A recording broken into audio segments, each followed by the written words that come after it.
A girl fell asleep on a train, and when she woke up, her boyfriend was nowhere to be found. She called him, no answer. Alice walked from the front of the train to the back, checked every bathroom along the way, but came up empty. A creeping sense of dread began to set in. At that point, the only place left to check was the conductor's cabin. She tracked down a train attendant for help, but the attendant only spoke French. They couldn't understand each other at all. The whole thing came to a standstill. May I help you? Yes, please.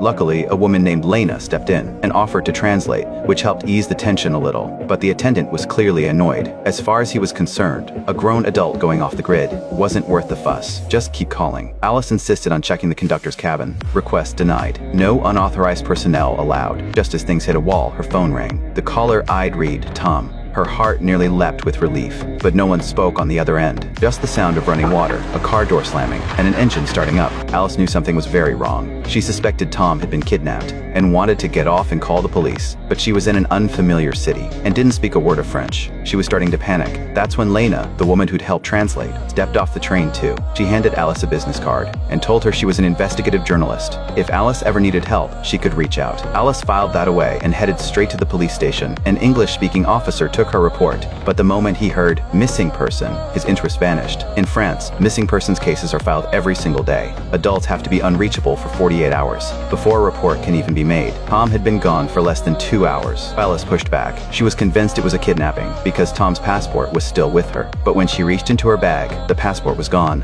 The officer made his call on the spot. Tom hadn't gone missing. He'd left on his own. Alice had nothing left to say. She walked out. Back at the hotel, she started piecing things together. She picked up Tom's camera and scrolled through the photos. She remembered him taking a call during the trip. He'd stepped into the aisle to take it privately. Around that same time, the train had made an unscheduled stop, and she'd taken a photo of the view outside. If something had happened to Tom, that stop was probably where it went down. The next day, she went straight to the area near the bridge. It didn't take long to find something. A gap in the trackside fence, just wide enough for a person to slip through. She walked toward the tracks and noticed footprints in the dirt. She followed them all the way back to the gap in the fence. But on the gravel path, the trail went cold. Just when she was about to give up, she spotted something beneath the gravel, a gum wrapper, the same kind Tom had been chewing right before he disappeared.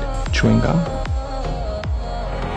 At that point, she was almost certain Tom had been forced off the train and had been leaving a trail on purpose. While she stood there thinking, she heard it, the sound of running water, the exact same sound from the phone call. She followed it and found a small stream. Not far off, there were fresh tire tracks in the mud, matching the engine sound she'd heard on the call. Her theory, Tom had tried to call for help, but was knocked out and taken away. She followed the tire tracks until she reached an old farmhouse. Dogs were barking inside. Someone was home. There was fresh blood on the ground, which meant it hadn't been there long. She pushed through the nerves and kept going, tracing the blood to its source. A wild boar hung up inside, hunting blood. Still, between the gum wrapper and the stream, she now had enough to be sure Tom did not leave on his own. She went back to the police station and found the same officer. He still wasn't buying it. A gum wrapper doesn't prove anything, he said. And besides, his shift was over. He had a movie to catch. That was all she needed to see. The police were useless. She had to find another way. She called Lena. As an investigative journalist, Lena had long since stopped being surprised by the police. The police are either useless or corrupt. And if you're really lucky, they're both. She wanted to believe Alice. But if this really was a kidnapping, what was the motive? Neither of them had money or connections. They were just ordinary people. Maybe it's not about money. It's always about money.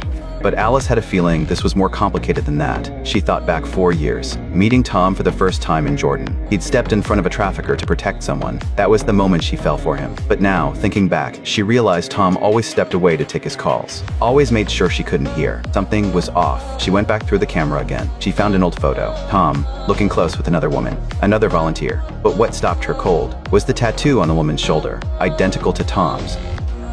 It's the Samurai Rose Finch. Reminds me of you. Reminds me of you. In that moment, Alice understood. This man had been hiding something from her all along, and his disappearance might just be the beginning.